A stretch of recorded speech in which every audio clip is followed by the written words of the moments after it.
Hello everybody and welcome back. My name is Winback, and on today's episode of Heroes of the Storm, you're going to see me break one of my longest standing rules in the entire history of the game. Isn't this just adorable how we're just staring at each other? He's in his pajamas and I'm just on my pig and we're making eye contact. Fantastic. Anyway, Samuro, one of my most hated characters in the entire game, absolutely despise playing against this hero for a multitude of reasons, none of which you're going to see showcased in this video. This video has a very specific build that we're going to adhere to, which is very, very much more in the vein of assassinating people. So, that being said, this is a YouTube video. Feel free to like, comment, and subscribe your heart out. We have got one more after this for this week, and we're going to cap it off with Chromie. So if you want to be there for that, feel free to stick around. But the team comps today are going to be Butcher, Kira, Samuro, Malfurion, and Abathur versus...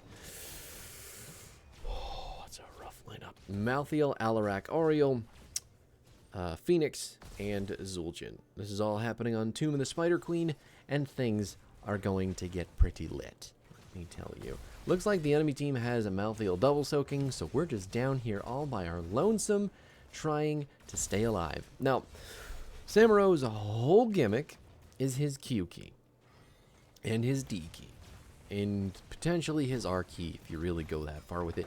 But our mirror image is going to create two clones of Samuro.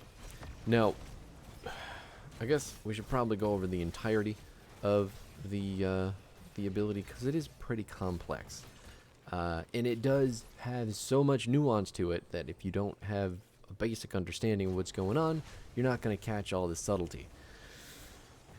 The good news, number one, is that it creates illusions. It creates two others. Pretty simple.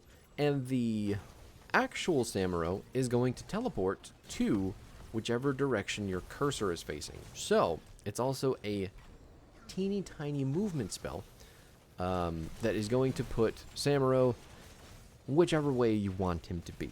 You can put him behind an enemy hero. You can put him really far away from an enemy hero. You can do lots and lots of different things, all while spawning two clones.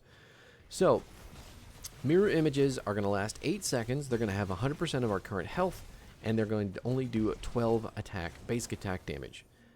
Images have their duration increased by 1 second each time they or Samuro use a basic attack against a hero, and then whenever an image takes damage, it's going to deal that amount of damage. So basically, they take double damage. They take double damage. You're going to increase their duration by attacking heroes and then having them attack heroes. The more basic attacks that you get and they get, the longer they're going to live. So, all good news there. I'm sure it's not confusing and anything. And just so you know, as we're taking Auriel out with our big thick orc sword, any damage over time, how does it work? Damage over time is the easy one. So if you have a big dot on you, if you have a lot of Nazebo poison or anything like that, all you have to do is hit the Q button if you have it off cooldown, and then you're just going to completely wipe that out. Samuro, when he hits his Q button and teleports, everything that is wrong with him is suddenly going to disappear. And I believe that counts for slows. Obviously, it doesn't count for stuns because you can't press buttons. Same thing with silences. And I think things like Tracer's Bomb also disappear. And then I'm 99% sure things like Butcher's Brand will also disappear. Things that would basically help you identify Samuro after he creates clones go away. It's stupid, it's broken, and I don't know why it's still a thing this far into the hero's lifespan, but he does see a lot less play than he used to, so I'm kind of warming up to the idea of playing this character. Mainly, though, we're doing that because of the build that we're taking today. But let's get through the abilities before we get any further with that. Our W is called Critical strike. Yes, it's that simple. Samuro's next basic attack within 8 seconds will be a crit, dealing 50% increased damage, and this is also going to apply to our images and does not break our wind walk, which is our E. So, ooh, just getting run down there. The troll is dead. The orc takes the day, and Malthael. Okay. Looks like Kira had all the healing in the world, so I shouldn't have been worried, but I still kind of was. Now, Samuro and his images deal a crit on every 4th basic attack. That is what this little indicator down here is next to his nameplate. But every 4th attack, you're going to do a crit passively, and then you can just hit the W button to get a crit immediately if you are not on that 4th attack. If you are really good at keeping up with this little indicator, you're going to be able to rip a whole lot of double crit strikes often. I am not, so don't expect anything super flashy from me. I don't like Samuro. Maybe if my opinion changes after this video, I'll pick him up some more and get used to this, but we'll see. Now, my E is Wind Walk, and this ability is going to be the focus of the build, and it is the most fun part, in my opinion, of Samuro. So, grant Samuro stealth for up to 10 seconds or until he attacks, uses ability, or takes damage. While stealth, Samuro is going to get 1% of his maximum health back every second. His movement speed is increased by 20%, and he can pass through other units. Remaining stationary for at least 1.5 seconds is going to make us completely invisible. Now, in the first second of casting Wind Walk, we can't be revealed by AoEs, by auto. Well, you can't be hit by autos when you're unrevealable, but you get the idea. But basically, the move speed and the invisibility are the big things that we want to take away. The healing that you're getting from this ability is actually going to be even more buffed by the talents that we're taking, which is really a good way to keep Samuro kind of aggressively moving about the map and not having to back very often also. Samuro's trait is called Image Transmission, and there is a caveat to that. There is a passive trait as well called Advancing Strikes, but Image Transmission is basically when we create mirror images with our Q, if we hover over them and then press our D button, we can switch the places of the clone and Samuro. This ability has a 14-second cooldown, which is pretty significant considering that the mirror image cooldown is also 14 seconds. So it's a really good way to close the gap. It's a really good way to get out of danger. Enemy team has to figure out which one. They're always playing this weird shell game with Samuro. Like, do we kill this one? Do we kill that one? It's part of the reason he's so frustrating to play against. But Advancing Strikes, the other part of the passive, basic attacks against enemy heroes are going to give us 25% move speed. Oh my god. Hitting 2 people. Managed to hit 2 people with that, and we're going to chase down the Alarak, beat him up with a crit strike, make sure that his team cannot get his gems, or maybe they will, because I'm leading them towards them. 50 on that Phoenix means that he's got a bullseye on his back. That's a guillotine. I don't have to worry about Zul'jin, troll guy, ever popping his stupid ability to stay alive and fight me. That's really good news for us. But Advancing Strikes, giving you that 25% move speed on your basic attacks, means that you're going to be able to run people down with this build. So your crits are going to hurt a lot.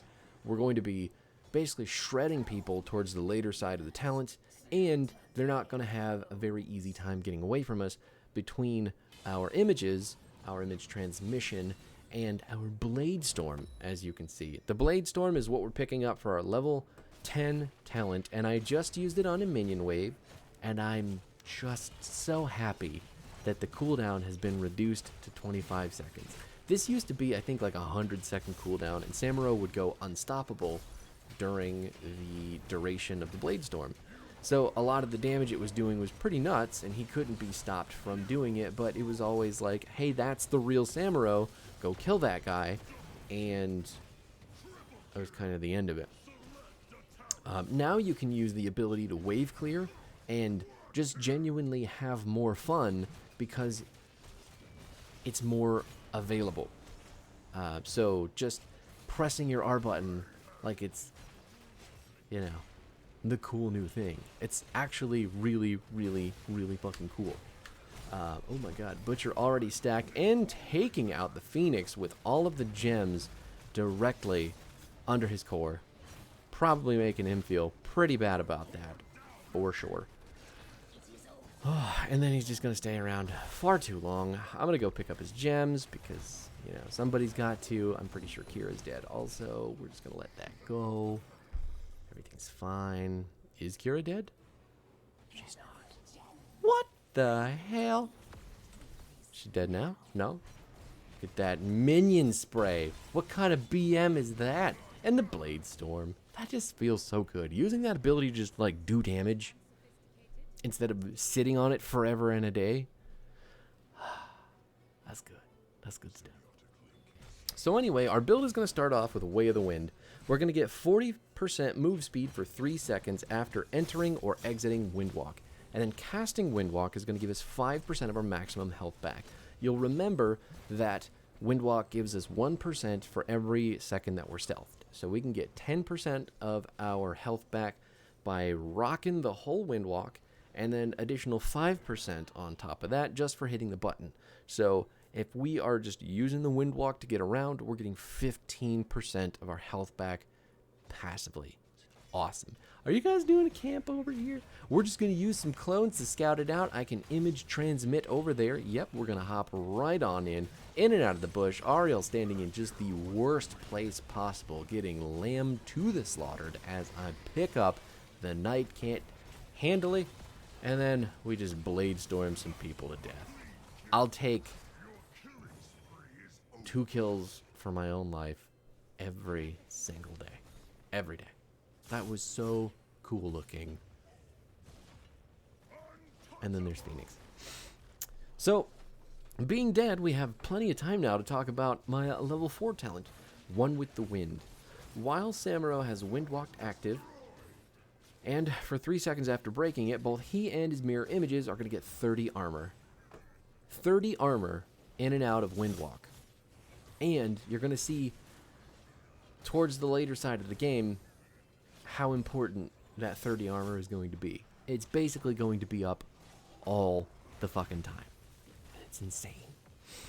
Now, our 7 talent is all crit strike talents. This entire tier is for building into crit strike, and what I've had the most success with is crushing blows. Samuro's basic attacks against heroes reduce the cooldown of critical strike by 2 seconds, and then critical strikes against enemy heroes increase Samuro's basic attack damage by 10% for 4 seconds, stacking up to 3 times. So having more crits more often, because later on in the build, we're going to be building around hitting people with our crits out of stealth, and it is going to hurt a lot. It's going to hurt a whole lot. Now at 13, we've got Shukuchi. Windwalk teleports Samuro a short distance in the direction he's currently facing. So you have to be pointing your cursor in the direction that you, well, not even just that. You have to be actually walking in the direction that you want to blink, just like that, to get out of danger. So now not only does Samuro have the image transmission to get around with his clones, but he's also got a Zeratul-esque blink. Yeah, you can't fight me, buddy. I got auto attacks, and you did not start auto attacking me soon enough. So, Orc Sword yet again was really good.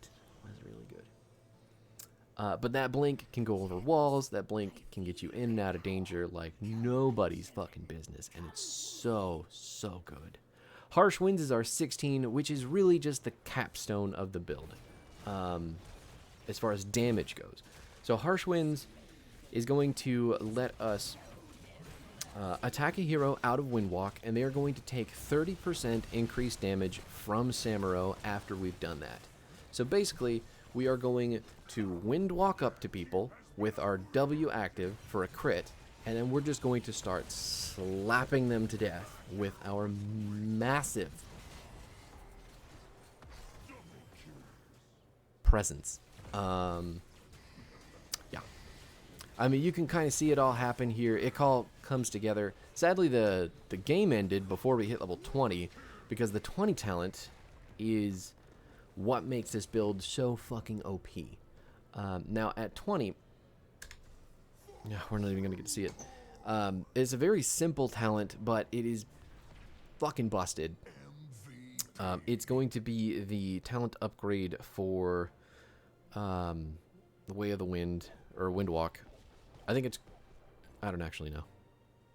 But anyway, you're going to reduce the cooldown of Windwalk by 8 seconds. And then given that the cooldown of Windwalk, or the duration of Windwalk can go up to 10 seconds, you can basically use Windwalk permanently.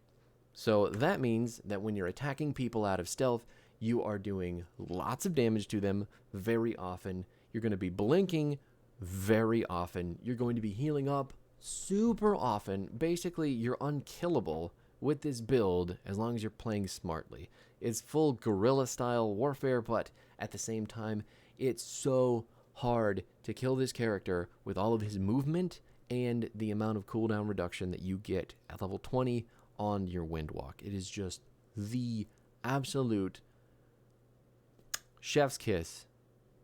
Perfect talent to end the build. I wish we could have gotten it in this video, but as you can see, the enemy team really didn't have much to say about all the slapping that they were receiving. Maybe enjoying it a little bit too much. Not to kink shame. Everybody has their thing, but there it is. Talents, again, in case you need them. Way of the Wind at level 1. One with the Wind at 4. Crushing Blows at 7. We've got Blade Storm at 10. Shukuchi at 13. Harsh Winds at 16. And then I cannot fucking remember the name of the talent at 20, but it looks just like this. So pick the one that looks like your E and have yourself a fantastic time. Honestly, I'm probably going to play some more of this character because this build is just stupid amounts of fun. But that's it for me. I will be back with Chromie tomorrow to cap things off for this week, and I will see you then. GG's.